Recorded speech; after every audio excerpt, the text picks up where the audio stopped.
कल हम लोग पढ़े थे गॉसेस थ्योरम और आज हम लोगों को पढ़ना है इसका एप्लीकेशन। पहला एप्लीकेशन है electric field intensity due to a straight line charge. यानी एक वायर है जो स्ट्रेट है और यह चार्ज है। मान लीजिए इस पर plus Q charge uniformly distributed और इसका लेंथ L है। तो linear charge density lambda is equal to Q by L और Q is equal to lambda L. कहता है कि इस स्ट्रेट वायर जो चार्ज है इससे r डिस्टेंस पर एक पॉइंट P है जहां पर इलेक्ट्रिक फील्ड की इंटेंसिटी निकालनी है।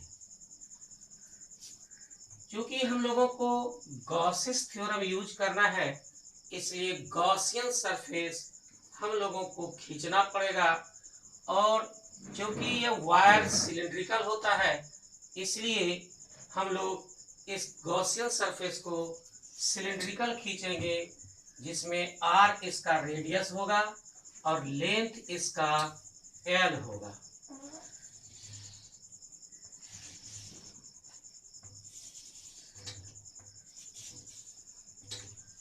अब इस सरफेस पर हमारा P पॉइंट आ गया।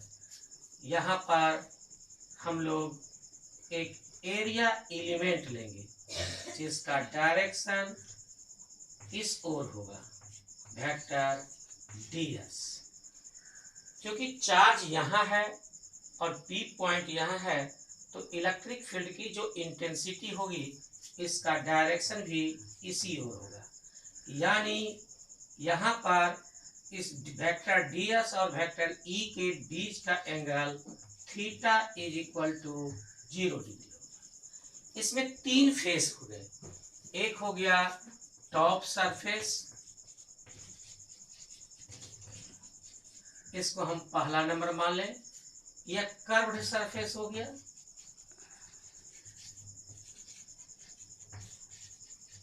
इसको दूसरा नंबर मान लें और तीसरा बॉटम सरफेस हो गया, इसको हम तीसरा मान लें।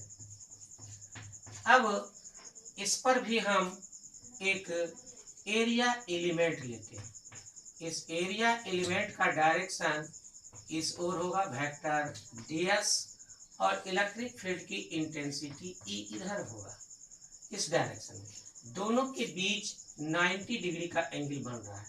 सेम केस यहाँ भी होगा, वेक्टर E का डायरेक्शन इस ओर होगा और ds का डायरेक्शन इस ओर होगा। यहाँ भी 90 डिग्री का एंगल बन रहा है। अब हम लोग अप्लाई करें, अप्लाइंग गॉसेस थ्योरम।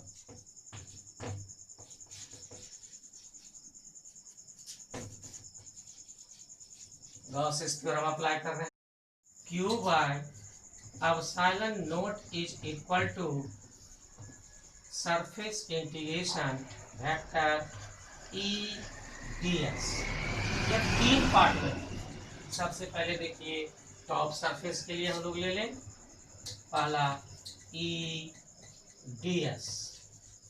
दूसरा पार्ट है हमारा कर्व्ड सरफेस और ये भी vector E ds।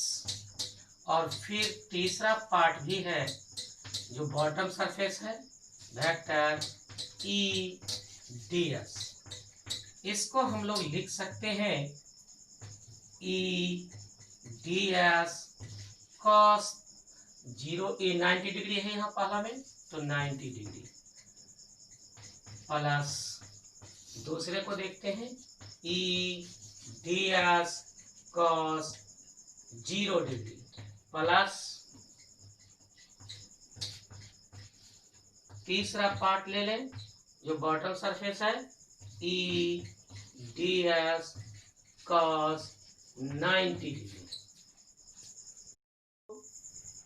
cos 90 degree is equal to 0, तो पूरा टर्म ही हो जाएगा 0, plus cos 0 degree is equal to 1 होता है, इसलिए यह रह गया ई डी एस, और यह दूसरा पार्ट है, प्लस यहाँ भी cos 90 डिग्री है इसलिए 0 हुआ, और टोटल भी है 0 हो गया।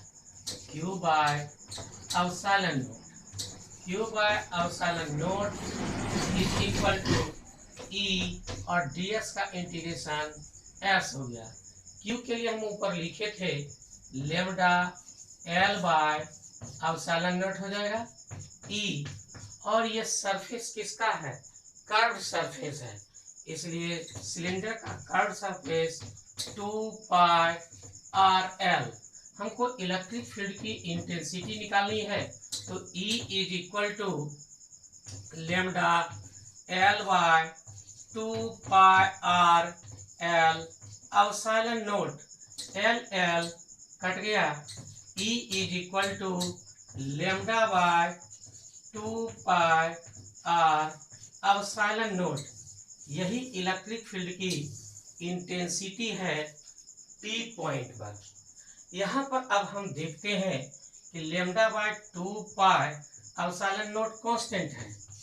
Here lambda by 2 pi epsilon naught is constant, तो इसको लिख सकते हैं E proportional to 1 by are.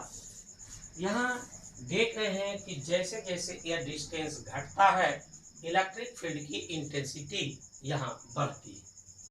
अब दूसरा एप्लीकेशन है electric field intensity due to infinite non conducting plane sheet of charge. मानकर चले हम लोग एक इनफाइनाइटली लॉन्ग प्लेन शीट है जिस पर पॉजिटिव चार्ज,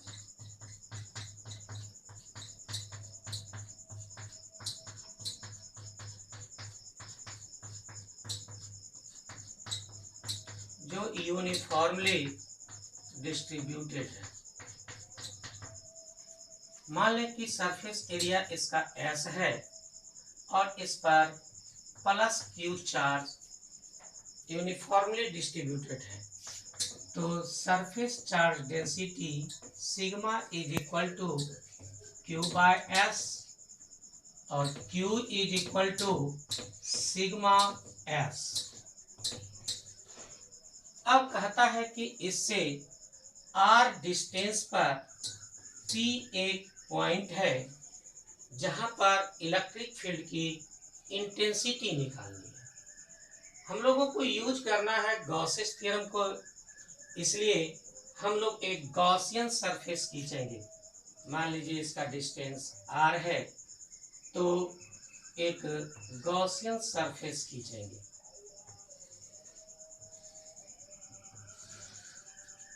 इसके दोनों ओर गॉसियन सरफेस लेना होगा ताकि हमारा सरफेस क्लोज हो जाए।